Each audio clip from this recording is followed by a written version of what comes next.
Tată Ceresc, Tu ne-ai dat arhanghelii să ne ajute în timpul pelerinajului nostru pe pământ.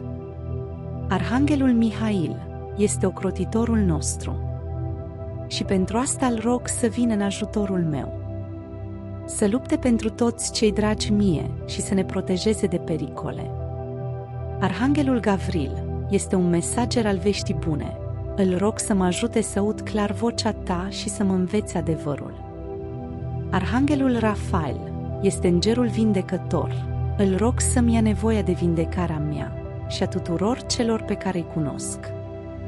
Ridică-l pe tronul harului și dă-ne înapoi darul recuperării.